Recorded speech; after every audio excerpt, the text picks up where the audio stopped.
Donna. And I'm Kerri. And we are Paranormal Chicks. Episode 111. Make a wish. 111. Oh, God. Numbers again. Fuck them. Starting this episode off right. Well, it is the quarantine, so it's like, what day is it? What year is it? I know. It's like when you take too long of a nap and you wake up and you're like, I'm late for the bus. Yes. And you're like, oh, wait, I'm 35. Yeah. I hate that. I hate on a Saturday, like when you wake up and you're like, oh, I'm late for work. Mm-hmm. Oh, it's Saturday. Mm-hmm. Like my body, it's just like my back hurts because I jump out of bed, you know? Legit, last Saturday, I woke up and I asked Chloe, wait, what's today? Because I wasn't sure. Like, do I have to get up right now? Oh, I hate that. Because, once I'm up, I'm up. Uh-huh. Not me. Once I'm up, I can go back to sleep. Yeah, you're 5 more minutes. On your fucking tombstone, it'd be 5 more minutes. You're not wrong. This bitch will be like, give me 1.5 more minutes. Like, damn. Okay. Because I know the exact minute that I have to get up on each individual day based on like what traffic's like and all that to know. And do I have to wash my hair? Maybe I won't wear makeup today. Like, I know to the minute when I have to wake up. All right. I watched a whole series on Netflix and it is so cute. It's like one of those coming of age story things, that I fucking love. Like, if it's meant for teenagers, Donna and I are going to fucking love it. Yes. Well, it's called Never Have I Ever. And it's by Mindy Kaling. Mm-hmm. And she's so witty. And I just love that she's very all-inclusive and everything. So, like, you can see yourself in the characters. Yeah. And it's not just, like, cookie cutter kind of things, But, oh, my God, it was so cute. And by the end of it, I was like, wait, that's the end? Like, oh, is it going to keep going? I hope so. Like, it was kind of a cliffhanger. But it was good. Like, very predictable. I'm not saying, like, if you want to watch this and you're going to, like, have to solve shit. Like, I mean, it's like, what's behind door number 1, 2, 3, what's exit in stage right, all the things. Like, But that's what's fun about it. Yeah. I'll have to check it out. Yeah, it's a good one. Well, we're still watching Ozark. Are you on the 2nd season yet? Yes. Everybody, like, I'm always so opposite. Like, some people are like, oh, I couldn't get into it. The first season was so slow. But, no, I was hooked from the jump. But the 2nd season, I'm like, okay, move on a little bit. Like, it's starting to get a little slow to me. But it's like, as soon as you're like, oh, okay, it's slow, like, boom, something happens, Yeah. It's kind of like, right now where I'm at, you know how, like, Breaking Bad should have really ended, like, season 5, but they did 2 more seasons? Right now, this feels like those 2 more seasons. Yeah. Where it's like, it's still good, and shit still happens, but it needs to be a little faster. Yeah. That's how I felt when I would watch The Walking Dead. Like, if nothing big happened, or, like, the storyline didn't move forward in some way, if it was just like a filler episode. Yeah. Because you knew something big was going to happen or something big just happened. So they had to have a filler episode. Yeah. Because you can't have huge things it's like, okay, that's not real life. Yeah. But I'm like. Even though it's zombies. I mean, but it was just like so boring and I never wanted to watch them. Like those episodes, I'm like, I can fast forward a little bit. Yeah. Like, okay, a zombie's gonna attack. Okay, cool, bye. Okay. I want storyline. But I am, like, in it, though, for Ozark. Like, if y'all aren't watching it, everybody's like, what's it about? I describe it as Breaking Bad, but instead of meth, it's money laundering. That's a good way of saying it. And it is so good. So y'all check it out. You know what else is so good? What? Sugar cookies? Who the fuck is that? It says sugar cookies is the thing for that. Are they very nicely decorated? Because then I'm into it. Yeah. I mean, sugar cookies with, like, the thick icing. With, like an Instagram video. Okay. Yeah, that is so good. No, but I was talking about Patreoners. Oh, even better. Mm-hmm. Thank you so much, Dodie D. from Virginia. Katie S. from Missouri. Erica M. from Maryland. Anthony N. from New York. Camille C. from Georgia. And Linda S. from Illinois. Thank y'all so much for joining Patreon. We know that times are tough. We hope that this extra content, though, is just a little extra to get you through. If you want an episode shout out or all of the extra content, head on over to patreon.com/theapc podcast. Okay. I've been on a kick of using people's recommendations from the Facebook group. Okay. So we're doing it again today because they do not disappoint. No. I mean, we've gotten some really good suggestions from people emailing the Facebook group, all the things. Yeah, the creepsters know what's up. And while the one I'm going to do today is actually a pretty big story, I feel like, how the fuck did I not know it? But usually it's like some like obscure thing that I would have never fucking heard of, you know? Mm-hmm.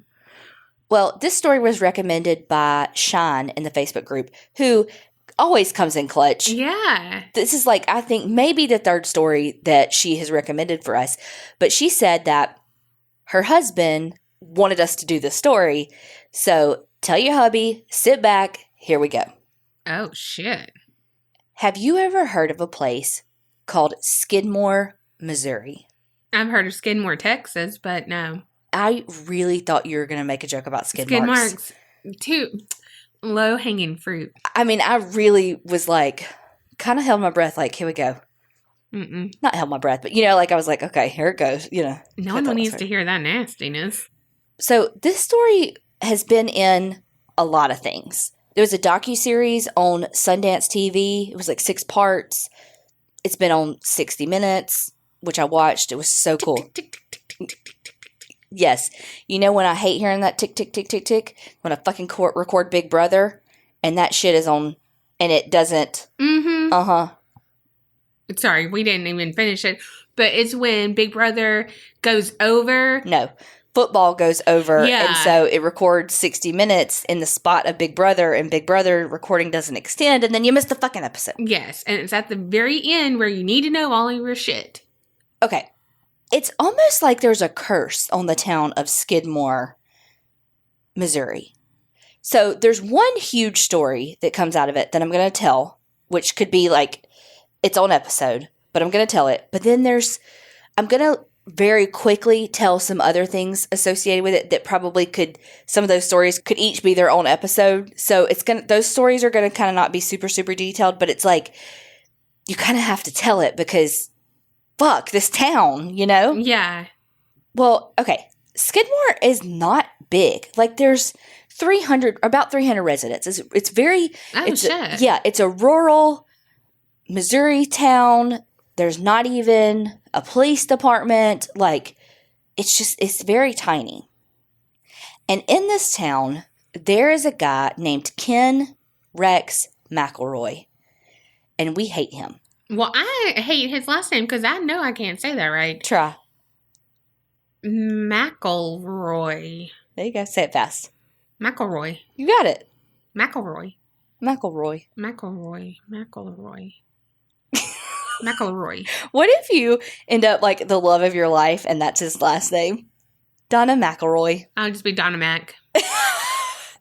Why not just keep Elwin? I'll just be D-Mac. What up, a Big Mac?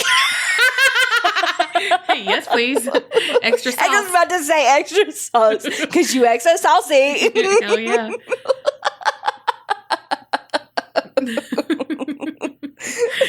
Oh, God. All right. So like I said, Ken, we don't like him. But here's a little bit about him. He was born in like 1934. The bulk of his story is like in 1981. So just to kind of give you a time frame of where we are. But he dropped out of school like before he even got to high school. It's said that he was actually illiterate.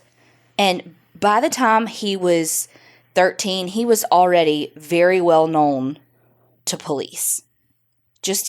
Again, his whole life was just petty crime, you know. Everything that you read and watch about Ken talks about how, as an adult, he was just like this big guy that used his size like as a presence and to intimidate people and all. He was like 6 feet tall, 270 pounds. So what? like I feel like I I don't know. When I think of like, he's definitely not from the South. well, and here's the thing though. This was not the story happened 1981. So people were smaller back then. But like when I think of like a big intimidating guy, I'm thinking, or person, period. I'm thinking like 6'6". 6'5"? Yeah. Like, yeah, 390 pounds, Yeah. like I don't think I'm at least thinking 6'5", like 300 pounds.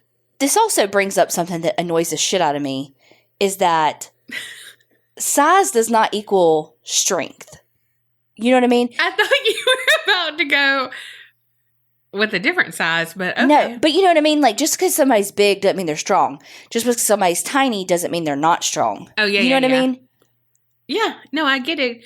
You've had that in the workplace. Yeah, because it's like, because I've had like students that are with me before, and they'll be like these like little tiny, 20-something-year-olds, and patients would want me to transfer them, not them, because I'm big, ergo I'm strong. And I'm like, okay, I mean, I am, but that doesn't mean they're not. And Right. You know what I mean?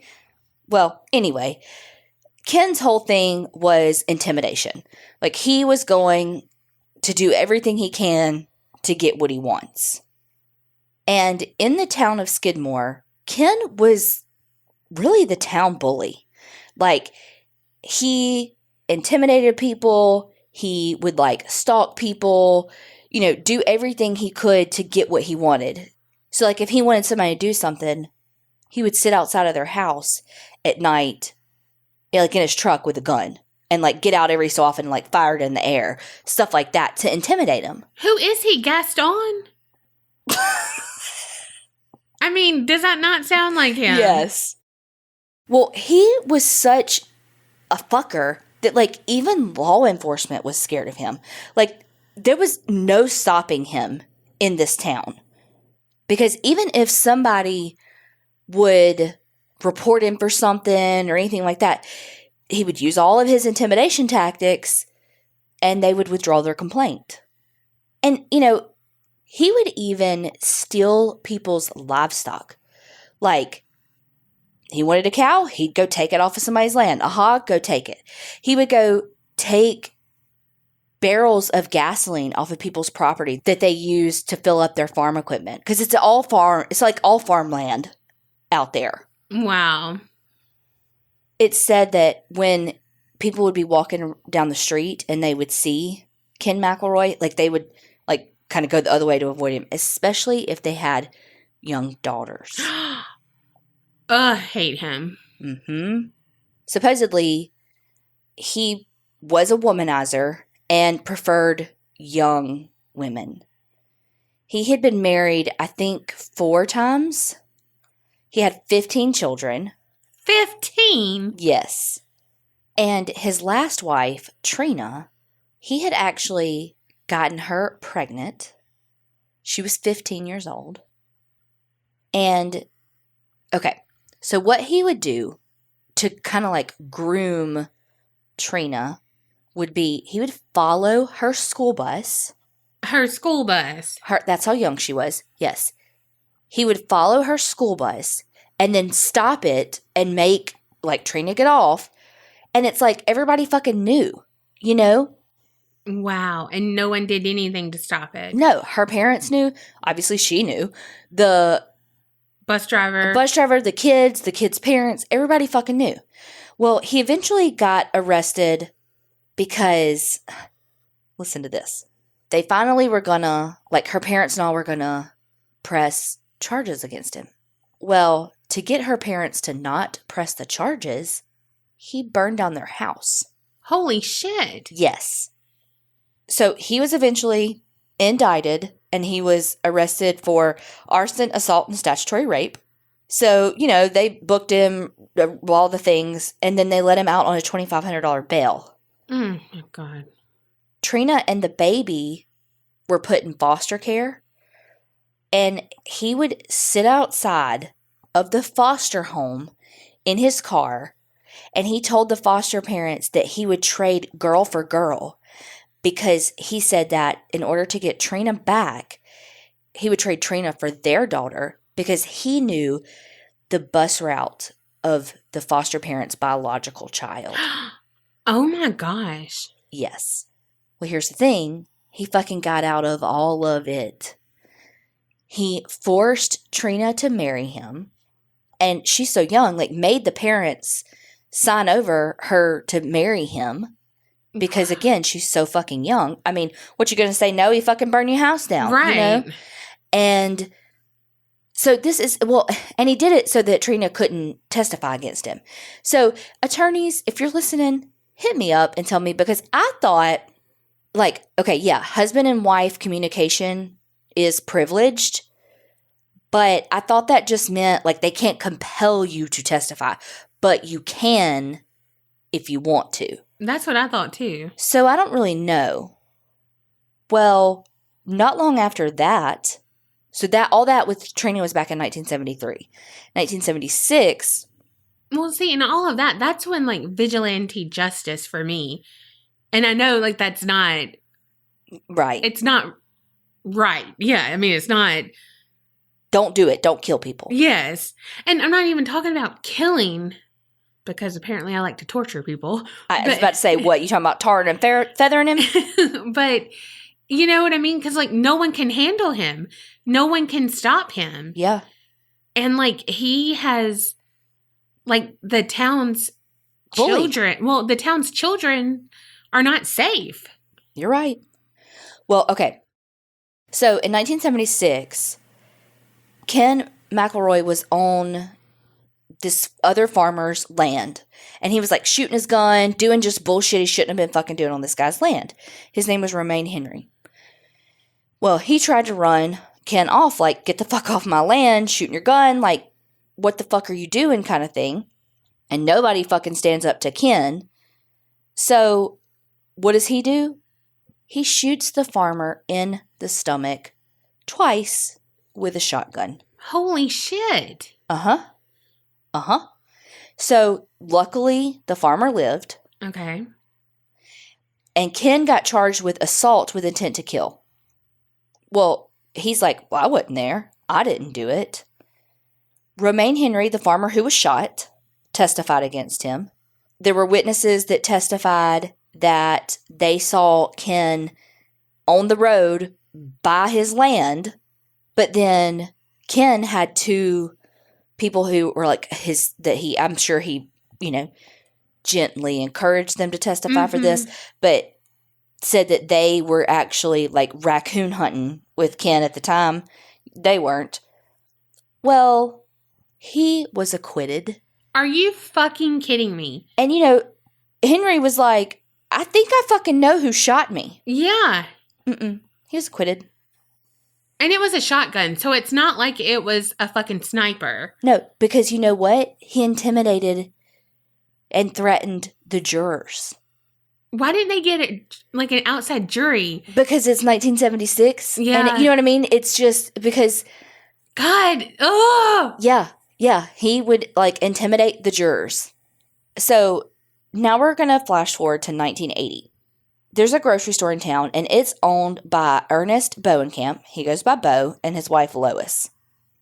Well, at the grocery store one day, the cashier, her name is Evelyn Summy, she was, working the cash register, and there were some kids in there, and Evelyn thought that one of the kids had stolen some candy. And so she's like, hey, did you pay for that candy? Did you, questions them, just doing her job, being like, hey, did you pay for that? Yeah. Well, that kid was one of Ken McElroy's kids. Oh, fuck. One of the 15? Mm-hmm. Of course it was one of his. Uh-huh. So the kid went and snitched to their dad? No, went and snitched to Trina. Oh, the mom. Yeah, so one of the kids went and told Trina. I mean, because the kid was 4. I mean, it was a little kid, but it's like, whatever. And it's like penny candy. Like, it's fucking cheap. Like, it's so inconsequential. It's not that big of a deal. But don't steal. No, I know. That's what I'm saying. Like, but it was blown way out of proportion. Yeah. So Trina, like, loses her shit about it. I don't know. She'd been hanging out with Ken too long. She bursts in the store, is like, you accused my daughter of stealing, blah, blah, blah, blah. And the poor cashier is like, no. Like, this was just a misunderstanding. Like, nobody accused your daughter of stealing. It just, it's not that big of a deal. Chill the fuck out kind of thing, Yeah. And Trina's like, why would my effing daughter lie? Blah, blah, blah, blah, blah, blah, blah, blah. So they all eventually leave the store. And that night, when Bo was closing the store, guess who was waiting outside? Motherfucking Ken. Old Ken. Well, Bo and Lois are like, we're not fucking arguing about this. Like, they just, ignored him, went home. Well, he shows up at their house. And Trina's with him at this point. Wow. And so Evelyn, the cashier that was working, lived across the street from Bo and Lois. And just so happens to do that. Like, of course, that's their luck. Well, so Ken McElroy, like, is parked outside the house. He makes sure that Evelyn can see him, makes sure that they can see him. He does his whole shtick of, like, gets out, shoots his gun in the air. Everything he could do to intimidate them. Well, one day, Ken McElroy comes up to the grocery store, and this time he has his gun with him. So he starts threatening Bo, and Bo's like, just like, move the fuck on kind of thing, like, kind of stood up to him. Well, Ken pulls his gun on him and, like, got it pointed right at his face. And at the very last minute, Bo, like, jukes to the left, and the bullet grazes his neck. Oh my gosh. So instead of, like, hitting his fucking carotid artery and killing him, it just grazes him. Wow. As soon as he shot him, Ken McElroy fucking takes off. And he starts hitting the road, right? Well, out of town, okay. yeah. Well, again, there's not, like, a police force in the town, so it goes to the state, like, highway patrol. Well, there's this one trooper. His name is Richard Stratton. And he's, like, one of the only people to ever stand up to Ken McElroy. And so he hunts him down because he knows the area so well. He knows which direction Ken's probably going to take to go up to get out of the state. So he goes that way and, like, cuts him off at the pass and arrests him for attempted murder. Well, he spends the night in jail, and the next day they let him out on fucking bond. Why do they keep letting him out on bond? I don't know. He is a town bully. I know, because he has this attorney that, like, Ken McElroy would boast that his attorney was the attorney for, like, the Kansas City mob. This is very Ozarks, right? So he was, like, an attorney for the mob, and so he would, like, get him out of all this stuff because, again, they were shady as shit, and they would threaten people, and I'm sure they had shit on people. You know what I mean? So it was, like, months before the trial. You know how it works. And Bo's daughter was quoted saying, there were so many nights Dad couldn't go out and mow the yard or water the flowers because there was a truck parked down the street and they were watching the house. Oh my gosh. She said McElroy would just sit and glower at you, just stare at you, and you'd never know what he was thinking. So it said that Ken McElroy would actually pay kids for information on, like, who was in town and where. So the Bowen camps started doing the same thing. They would get people to be like, okay, so there was, like, this tavern. It was called D&G Tavern. Okay, Ken's at D&G Tavern, blah, blah, blah, blah, blah, blah, blah. This is one example I found.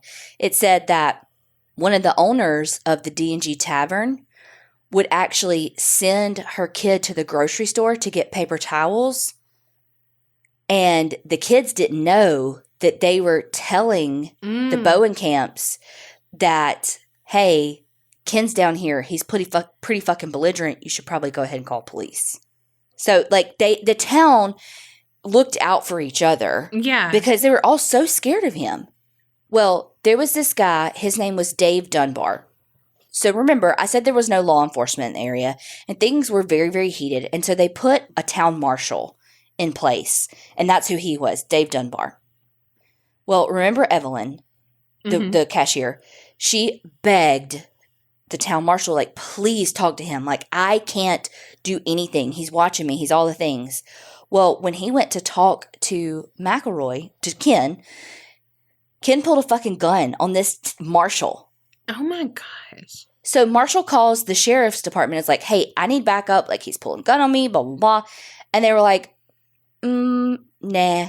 You need to just, like, talk him down and, no, we're not coming. Wow. So he quit that day. He was like, I'm fucking out. If you're not going to help me, like, I'm not going to die. Yeah. You know?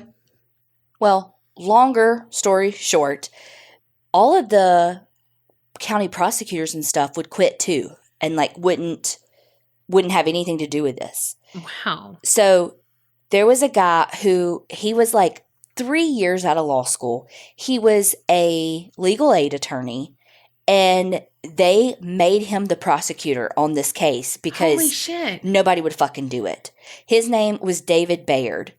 So David fucking, like, it was legit like a David and Goliath type thing, you know? Yeah. Because, I mean, it just, he had so little experience. He was going up against this attorney who is said to be the attorney for the fucking mob, going against the town bully who threatens jurors and police officers and, you know, all the things. Well, he finally got his day in court, and they convicted him. They convicted him of second-degree assault. That came with a 2-year prison sentence. After he was, like, found guilty, before the sentencing, the judge let him out on bond. What the fuck? Who is convicted? Like, it's not, like, I know, like, okay, of course, the only thing I can think of is because, hello, you know, I love Real Housewives. But, like, when Teresa Giudice and Joe Giudice were Giudice, depending, again, how fancy they want to be, when they were convicted, they got to go to jail at different times, so their kids, you know. So I know it's not, like, all charges. It's like, boom, put handcuffs on you, you go straight to jail. But, I mean, this is their opportunity. Second-degree assault, like, that's a violent offense. Like, yes. The other was, like, fraud and stuff. Mm-hmm. Still terrible, but not a fucking violent offense. Yes, and he's the fucking town bully. Mm-hmm. I don't know what the fuck he had on that judge, but... And the judge in the town's got bloodstains on his hands. Sure does. Because he got bonded out, and the people of town got together because they're like, okay, like, how do we protect each other? Because he's going to come after Bo and his family. You know, what do we do? Well, while they're, you know, all at the American Legion trying to figure out what the fuck to do, somebody calls and says that Ken and Trina were in town and they were heading up to D&G, the tavern, which is right up, I mean, like, right up the road from the Legion Hall where they were, because somebody had told Ken there were a bunch of people getting together talking about him. So he wants to make his presence known to be like, I fucking see you, right? Yeah, he's the ultimate peacock. Mm-hmm.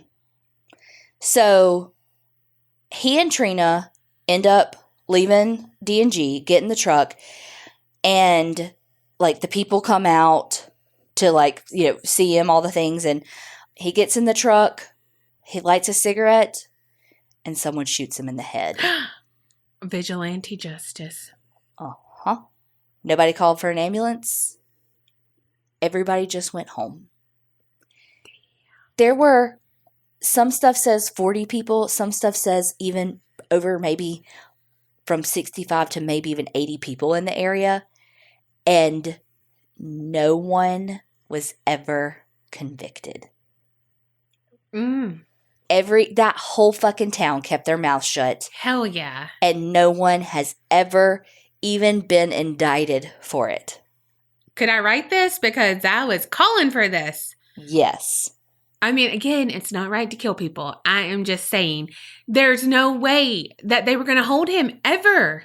I know. Because 2 years in jail, okay. You're just going to fucking, that's like putting a raging bull. Yeah, but he's not even going to serve the 2 years. Yeah, no, of course he's not. And all it does is literally you're poking the bear. I mean, it's like. And he gets more connections in jail. And everything else. So, like, it only makes him more powerful Mm-hmm. for 2 years. Mm-hmm. You know, all this stuff talks about how, like, justice failed everybody. Yeah. I wonder who killed him.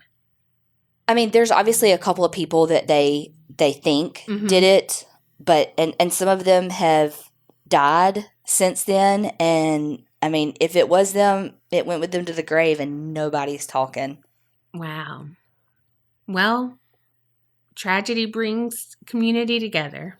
So a couple of more just terrible things that have happened in this town. I'm going to go through these quickly because I know this has been a long story. But just to this, okay, you have to remember, like I said, there's like max 500 people in this town. You know what I mean? So think about all the shit that happened around Ken McElroy, okay? Then in 2000, a lady by the name of Wendy Gillenwater was brutally murdered by her boyfriend.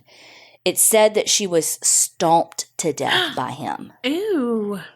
But do you remember, I used this resource last week and I freaking love it. It's Medium is the name of the website. Okay. Yeah. Fucking these people are amazing. Thank you. The hello new favorite resource. Yeah.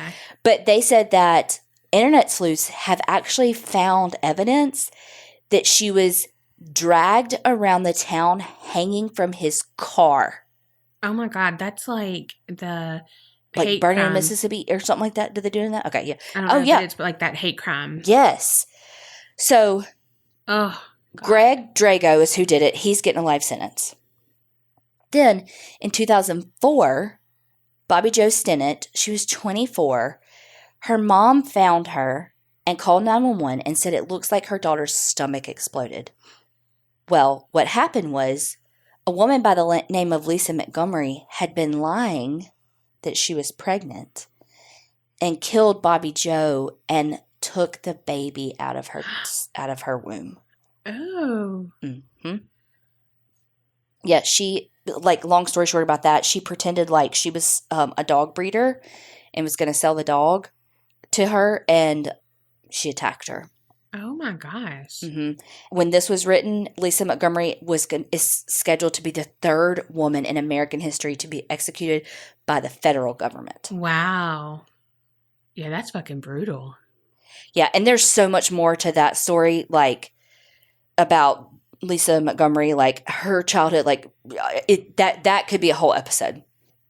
Then another strange thing, and I think I'm going to wrap up with this, because it goes, there's literally so much more that I'm not even touching that goes back to like the 1800s. But on April 11th, 2001. Oh, I wonder why you chose that one. Bobby Jo, who we just talked about that had died, her cousin, Branson Perry, disappeared. So he's 20 years old and he's at his dad's house with his girlfriend. His dad was in the hospital and had been for a couple of days. So he and his girlfriend were over at his dad's house cleaning things up for his dad to come home. And he went outside to put some jumper cables in the garage. And their garage was not attached to the house. You know how like it'll be like a couple of feet away or whatever? So he goes outside to put these jumper cables in the garage and vanished. Whoa. Like he and his girlfriend in the middle of cleaning this house and he's gone. So no one saw anything. There were 2 other men working on the property and neither one of them saw anything. Wow. There were no leads, no clues. The jumper cables weren't even there until they found 2 weeks later, just boop, there are the jumper cables. I mean, very Making a Murderer style, just right in plain sight. Wow. They looked everywhere and they found nothing. Some of the theories that are like, okay, question mark. It said that he had started dabbling in drugs a little bit. So maybe he had gotten in some debt with some people. His dad said that a few weeks before that, the neighbor, a guy named Jason Bierman, had drugged and assaulted Branson. So they're thinking that, you know, his dad said he was very like angry, but also humiliated by it. So he may have left town. Huh. Well, then they're thinking that, okay, it could have been this minister. His name was Jack Wayne Roberts. He was arrested in 2003 because he tried to do like an amateur sex reassignment surgery on somebody in a hotel room. What the fuck? Yes, and he had all this child porn on his thing. Oh my gosh. Yes, and so he was arrested, and so but some of the so that minister, they also found like where he had written all of this very like graphic stuff about extreme sexual assaults on these message boards, and that some of it was like about a hitchhiker that was very similar to Branson. And so they're like, did he get caught up in, he was hitchhiking and this guy picked him up and then somehow he ended up, and then they even found a necklace at that guy's house that looked like Branson's. So who the fuck knows? Wow. Yeah. So that's just like again, this has been a very long story, but that is just a drop in the bucket of the shit that has happened in this tiny town. Skidmore, Missouri. Who knew? Wow. That was a wild story. Isn't it? Like when I was doing this, I was like, ooh, I could do that one as a milk carton mini in the, for Patreon. I was like, ooh, I could do that as a bonus episode. Ooh, I'm like, no, I just got to tell it all in the main one. Yeah. Because it's just too much. Yes. And I'm telling you, I had another solid, probably 3 pages of other shit that I didn't even tell. Wow. Fuck. Right? Well, glad I don't live there and not going to relocate. I know. I was thinking because it was talking about like how abandoned it was. And I was like, oh, I bet that land's really cheap up there. And I was like, what? No. Like I could afford it anyway. Right. Oh my gosh. I know. Isn't that crazy? Well, I hate to say this, but I'm glad he got his in the end. I knew you were going to feel that way. But we do not advocate vigilante justice. No, we don't. But in that situation, it really is like, it truly was like it was the only thing that stopped him. Yeah. They'd been failed on every single front of our justice system. Yeah. Police, state and local, prosecutors, judges, juries, like literally everybody. Yeah. They only had each other. Yep. And they fucking circled the wagons and protected one another. Thank you so much, Sean, for that recommendation. Whew. I can't wait to hear what you got in store for us now. Well, shit.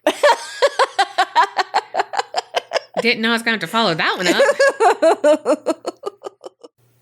So I am also doing a story that was recommended in the Facebook group by a creepster. Her name is Marianne H. And she said the place that I'm doing is about 5 minutes from her house, but she's too scared to go. Yeah. So, I mean, hello, have to do it. So this is going to be a little bit different because when I was looking, like researching, I found that the house I'm talking about, it was featured on Paranormal Survivor Season 3, Episode 10, and it's called Home Possession. So already. Right. Sounds amazing. Very American Horror Story adjacent. Right. So I'm going to cover a specific story, but I'm going to sprinkle some facts that I found as well, and then some more information that wasn't on the episode. And I got some of these tidbits from an interview that Paratalk Radio did with Lillian on YouTube. And you'll find out who Lillian is in a minute. The house owner, the caretaker, the maid, the ghost. Shh. Okay. So the house I'm talking about is known as the Bergen House, and it's in Bergen, New York. The lady I'm going to talk about is Kathy Hagelin, main character. Kathy's parents bought the house in the mid-1950s. It's way out in the country, away from the road. The property is like 1.8 acres. And in New York, I feel like that's a big plot of land. But apparently, I always think of New York as being always city stuff. Also, Illinois, because when we were driving through there, I was like, this is like more farms than Mississippi. And Kerri was like, yeah. I was like, I had no idea. I thought it was like a lot of cities. Mm-mm-mm. Uncultured swine here. I mean, sorry. I just live in the United States, know nothing about the States. But what I do know is that the Bergen House was built in 1858, and it's located next to the Bergen Byron Swamp, which is over 10,000 years old. And it's now protected by the state. The property is thought to be one of the last properties owned by Native Americans before they were forced to go to reservations. Wow. Yeah. And that swamp, it's local legend that witches would gather there and at the nearby railroad tracks for their rituals and ceremonies. And also, just some other history, the Underground Railroad operated closely by, and so it's documented that some people would run and chase the escaped slaves across the property and then hang them in the trees on the edge of the property. Oh my God. So this 1.8 acres has so much trauma already. Well, they lived there for about 10 years before Kathy was born. And in that time, Lillian, the mother of the family, kept a journal and would document when strange things happened. And it would be things like, today the lights flickered constantly, or the cabinet doors kept opening. I felt someone behind me, those kind of normal haunts, if you will. Well, when Kathy was about 2 years old, she had her first experience that she can remember with the paranormal. She was in her crib and in her room. Then 3 people walked into her bedroom, a woman and 2 men. She said even though she was small, she knew that she did not know them, and they were not dressed in present-day clothes. The men each had suits on, and the woman had a pillbox hat with a small veil on it, and she was in a suit as well. She said that she was so confused, but she knew that they were talking about her. But why were they in her room? Like, who are these people? And she said it seemed like 2 of them were angry and they didn't like her. But then one of them stopped whatever bad deed that they were going to do, and they just left. And that's it. That's a lot of fucking detail for a 2-year-old to remember. Yes.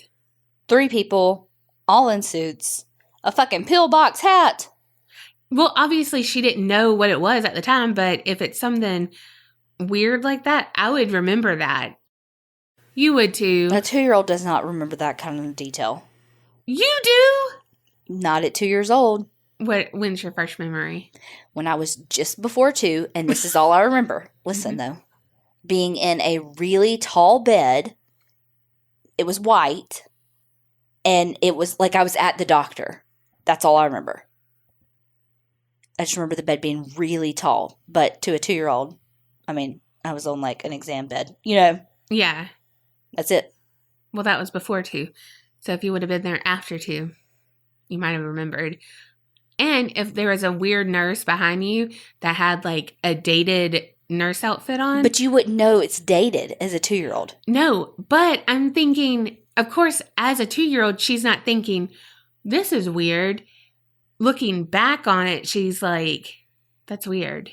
But it would have to be an odd enough detail that it would have stood out. But it wouldn't be odd because a 2-year-old wouldn't know those clothes were odd.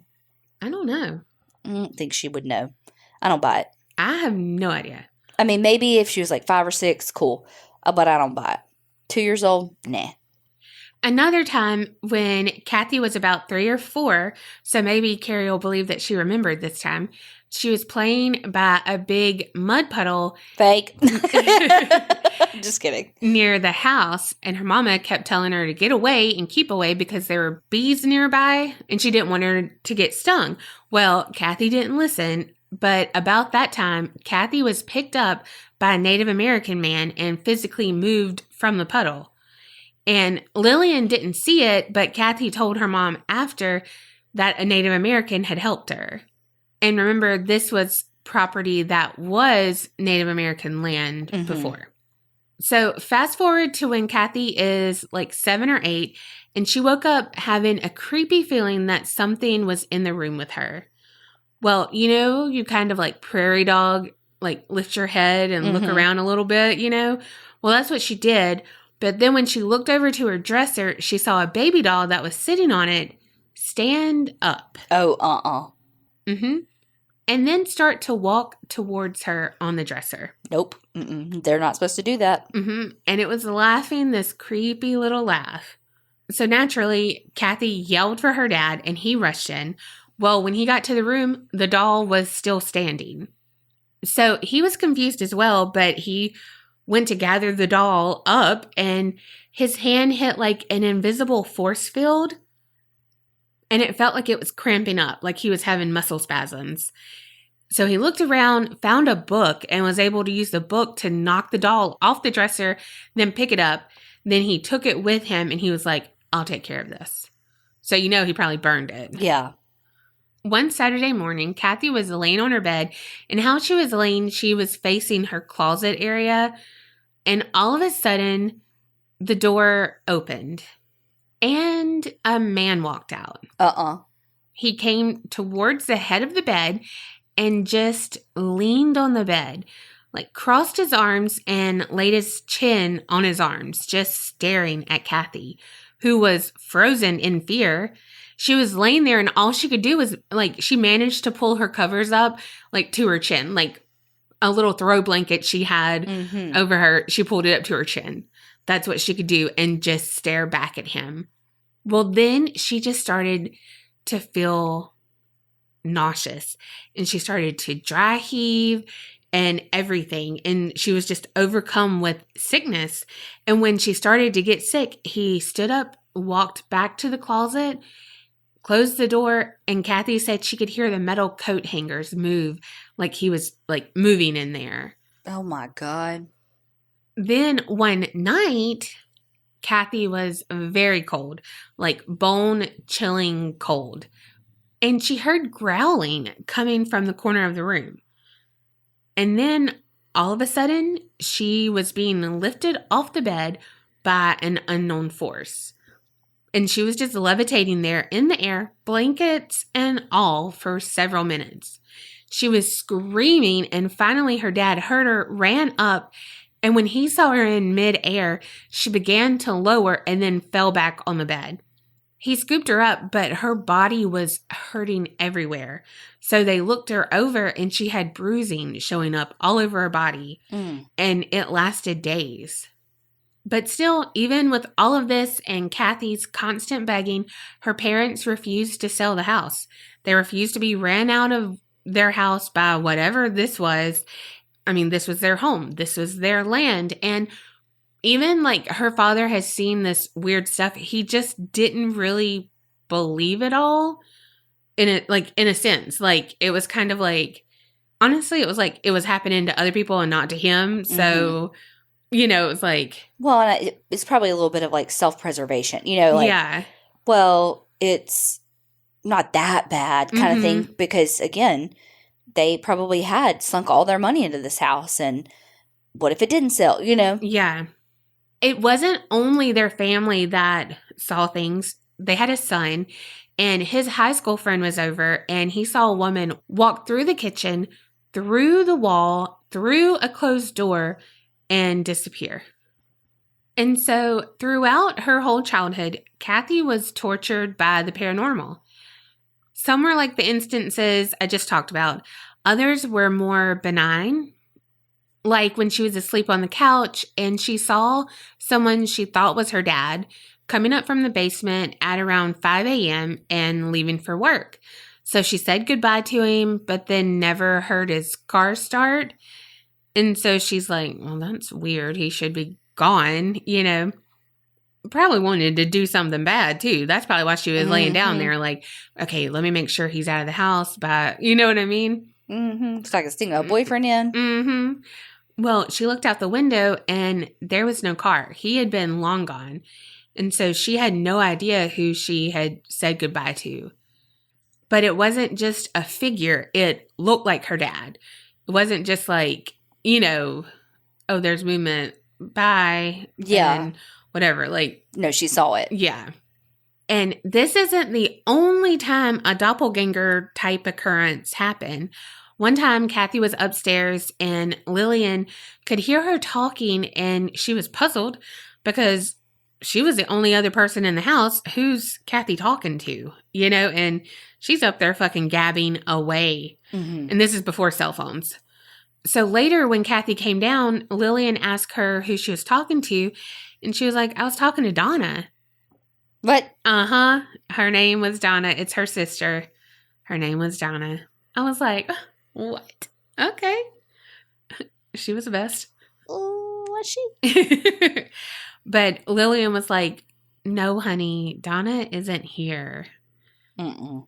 But she was like, no, I was talking to her. Like, we were talking about school. Mm-mm. Wow. Finally, when she was 25, she got married and moved out for good. But she said it was such a relief to be away from that. However, the activity continued, and her father soon went to a nursing home, which left her mom all alone. So Kathy was like, nope, pack a bag. You're not staying here. So her mom finally agreed. So they go up, and they're opening one of the bedroom doors, and I think it was Kathy's bedroom, upstairs to get some luggage for her mom. And when they open the door, all of a sudden they're met with a full-length body mirror, like coming at them. Oh, God. And before it gets to them, it just shatters everywhere on the ground. And they were like, nope. All right. They immediately ran down the stairs, out the doors, did not pass go, did not collect $200, and did not return. Wow. But Kathy's mom was like, I don't want another family to suffer like we have. And like, it's obviously preying on our children and everything. So she refused to sell the house. But they left it just how it was. She was like, the refrigerator was full of food, freezer full of food. Oh, God. Like, all the things, just shoes. It had to be eerie. It's like, why do I always bring it back to a movie? But when on Titanic, when they're going down and it's like sunken or whatever, but they're going and it's still like, yes, all this stuff. It's just so eerie. And that's what I picture. Like, it's like a time capsule. Yeah. That was never, obviously time capsules never touched, but you know what I mean? Yeah. And especially that, because that's like someone's private life. Mm-hmm. Well, the house was abandoned for 4 years. No one lived in it and, everything. But then Kathy brought in a paranormal investigator named Ted Vanson and his team. And she was kind of seeking validation and answers to like who the spirits were, why were they here? Because even though they weren't actively being haunted anymore, they still were with all the unknowing. So Ted said that the house was immediately heavy, and it was so creepy because all of their stuff was still there. Like I said, it was like they just left, and it was unsettling. Him and his crew heard some creepy laughter rumbling up the halls, so they started in Kathy's room, and the broken mirror was still there on the floor. Wow. He said that when they first walked into the room, they could tell that the energy was very negative, and it felt like when magnets repel one another, that's what it felt like when they opened Kathy's door to her room. Like it just did not want them there and was pushing against them. Wow. So, of course, they start out with an EVP session, asking who's there, telling the spirit that they need to know who's there, what they are, all the things. Mm-hmm. Well, then there's silence. And then they heard a voice say, "Hello, darlings." And Ted said it sounded like a male spirit trying to be feminine, and he was like, okay, what, and then they heard growling. And then all of a sudden, there was something blacker than black. It crawled up the wall and latched onto the ceiling. And he said that he had never seen anything like that before or after. He didn't know what it was. It had like 6 legs, but it's all like a black mass.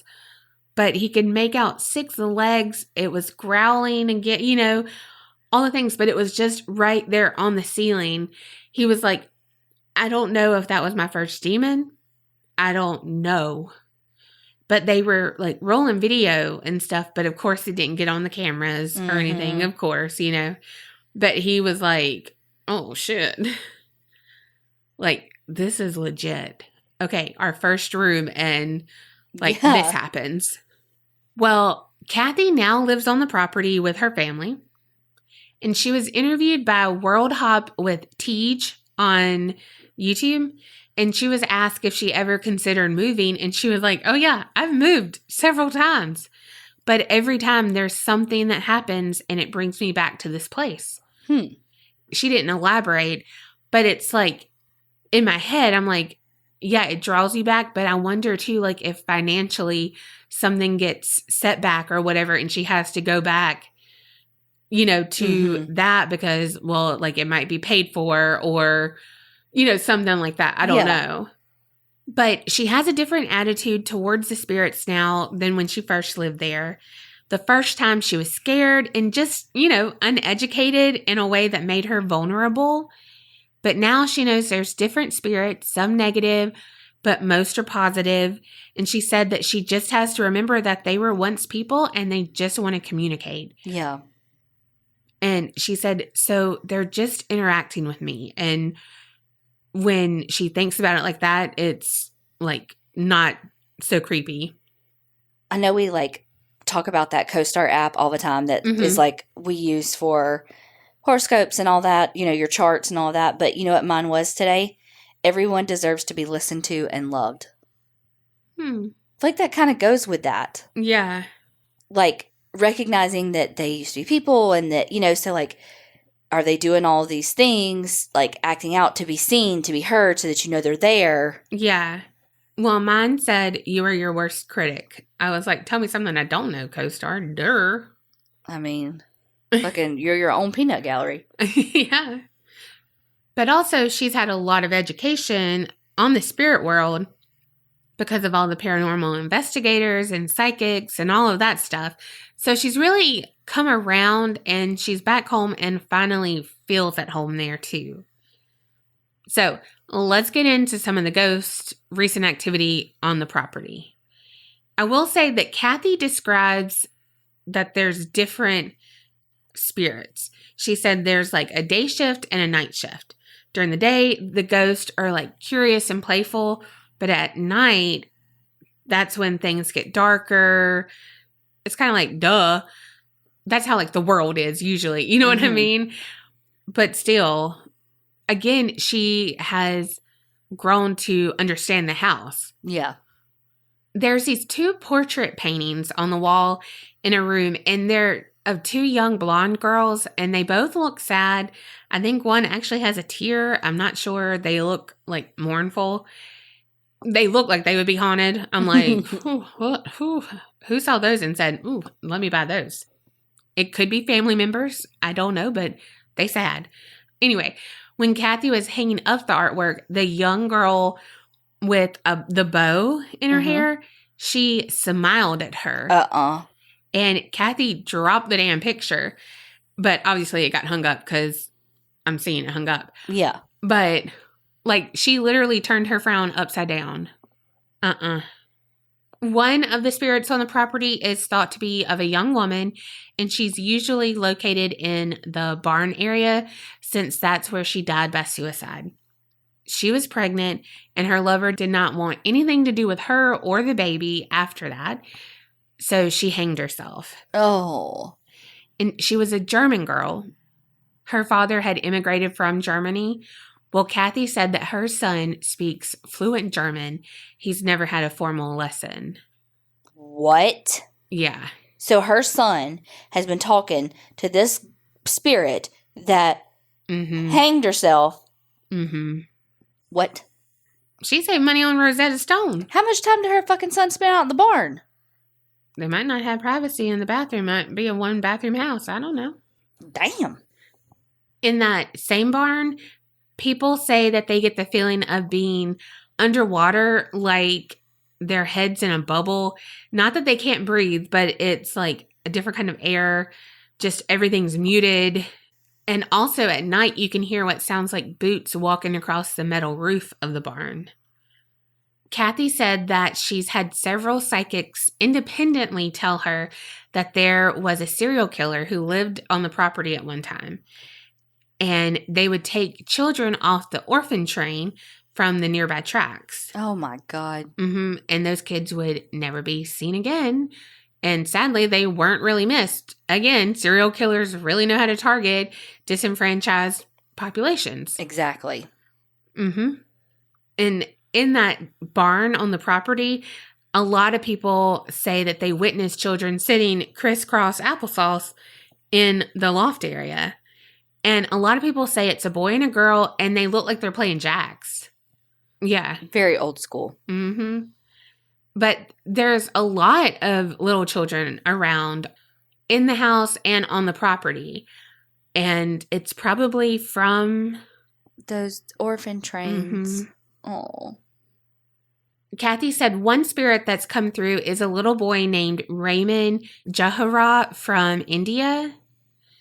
And they did a session, and he said that he was murdered by the German family who lived there, and that he was surrounded in the front of the barn, killed, and fed to the pigs. Oh my God. Yeah. Pigs eat fucking anything, man. Yes. But damn, I do love bacon. Ew. I mean, I do too, but ew. I know. When you think about it, I'm like, oh, I love sausage too. We know you do. Karina, the mother-in-law of the German family, is another spirit, and she stayed there after her husband passed. And once during an investigation, Karina happened to be in the same bedroom that all the investigators were in, and every time Kathy approached the door, Karina started to sing a lullaby. If Kathy left, she'd stop. When Kathy would come back, she would start it again, and it happened several times, like 4 times. And so the investigators asked if she knew who Kathy was, and she said, yes, it's the baby.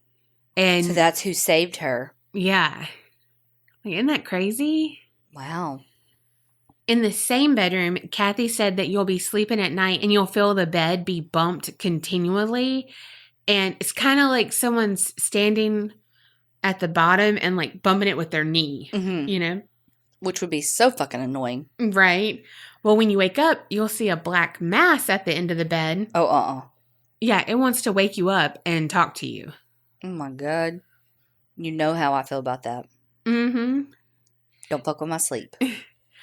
Also, at this point in the YouTube video that I was watching with that World with Tej thing, the person holding the camera asked what the name was again. Karine? And Kathy corrected her to Karina. And she said it, and then an orb got in the shot of the camera. And then she said some stuff in German and nothing. And then she said, Karina, is that you? Are you in front of me? And then another orb happened.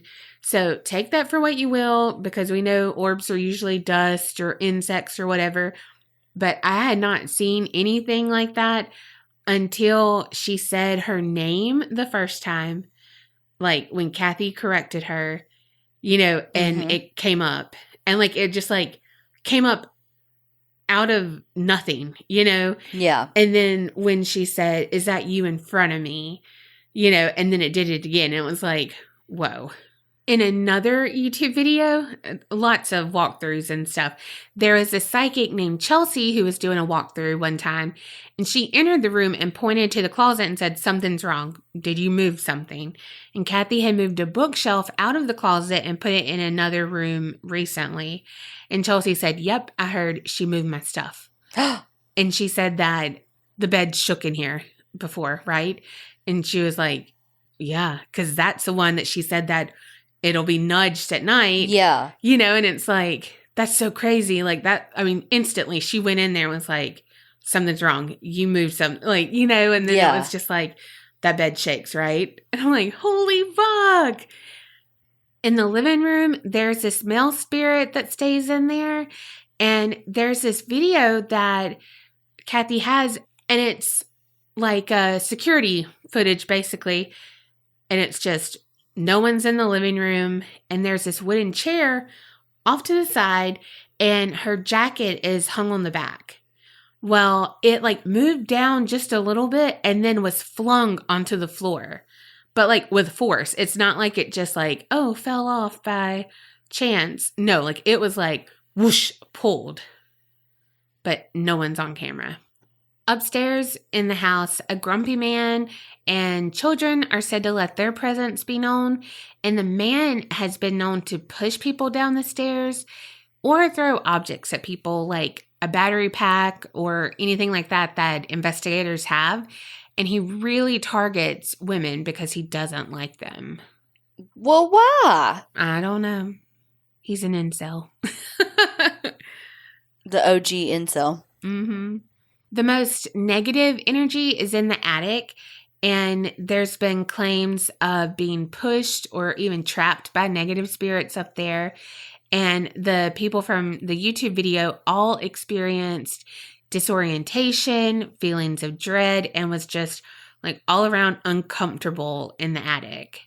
There's also a closet in what they call the blue room. And Kathy and several investigators believe that there is a portal in that closet to the spirit world. How's that shit just get opened up? Girl, I don't know. The room belonged to Kathy's older sister, Linda, before. And she said the room just has, like, the air is dense. You know, it's just that thick, like, hard to breathe, everything. And since it's a portal, there's several spirits going in and out all the time. So there's always activity going on. And Kathy recalls a time that she was in the room with her boyfriend, who later became her husband. And he was a skeptic and was like, there ain't no such things as ghosts. And Kathy's like, oh shit, don't say that. They do not like that. You do not know what you're doing. And he just kept doing it because, you know, that's what young bucks do. Mm-hmm. And then I wrote, who says young bucks? Apparently I just did. Anyway. Well, what's funny is in my head I was thinking, they think they're 10 feet tall and bulletproof. So they were laying in bed watching a movie. This was before Netflix and chill. I was going to say they were, quote, watching a movie. Mm-hmm. Okay. And she said that you could hear something or someone come out of the closet, but you couldn't see anything. And then in that space between their heads and the headboard, so like right on the top of the mattress, like between the pillows and the headboard, you could feel someone slowly walking the whole length of the bed. And she said it wasn't like a foot was walking, not like heel toe. It was more like a boom, boom, boom, boom, like Bigfoot. So it was more like a stomp, but it wasn't like an angry stomp. It was a walk, but like the footfalls were like a stomp versus like a traditional heel toe. Yes. And she said it was heavy enough that like their heads would bounce, you know, with each stomp. When the YouTube crew from the World Hop was recording in the closet, 2 of their cell phones stopped working. But when they left and went downstairs, they were able to record with them again. Like, no change in anything they were doing. It just worked. However, the lady asked if they were invading their privacy, and you can hear a little whimper as an answer. And she finished her question by saying, if so, I'm sorry. And she panned around the room just a little bit more, and then her camera on her phone just stopped working completely. And the battery wasn't dead. She still had gigs of storage left. So there was no reason for her camera not to record. Like her phone was working. Yeah. Just the camera wouldn't record anymore. In the corner of Kathy's old childhood room, she said that when she was 14 or 15, it started and continued like every night. There would be this man who would stand in a corner. And after a while, she got brave and tried to talk to him. And it took her a while, obviously, to be like, okay, I'm gonna do it. She saw him once like try to cover up her little sister with cover and like then go stand back in the corner. And so she asked him his name, and he wouldn't give her her real name, but he said that she could call him Robert. And he said, as long as I stand here, you'll be able to sleep because all the other spirits in the house are scared of me. What? Mm-hmm. So it was like he was her protector, you know, and isn't that crazy? Like to think of like her being scared of this entity, but then it's actually protecting her. But it's so badass that all the other entities are afraid of it? I don't know. Maybe it's just like been there the longest. I don't know. But I want to end on a funny note. When I was watching the YouTube video of Chelsea doing the walkthrough, they were all up in the blue room and Kathy was sitting on a wooden futon's armrest and they were all talking, and then there was this creak noise, you know? Mm-hmm. And the cameraman was like, what was that? Because, you know, I mean, they're talking about a fucking portal and all this shit. And Kathy, like, pointed to the futon and she said, it's cracking under my big butt. I was like, I feel you, Kathy. I feel you. Like, she just pointed. It's a wood. Yeah. Like, and what is this made of? Steel? Right. And she was the only one sitting. And I was like, Kathy, you are my whole mood. Mm-hmm. Like, yes, girl. Yes. Oh, but it was just so funny. It's like, also that just made me love her more because she's so down to earth and like, it's the same person in all of these interviews, all of these videos I watched, like same person. But it was so funny. And it was just like one of those moments of like, what's that noise? It was the furniture breaking under me. Like, you know, like. She isn't putting on airs for anybody. No. And that's what our investigation would be like. Oh, God, yes.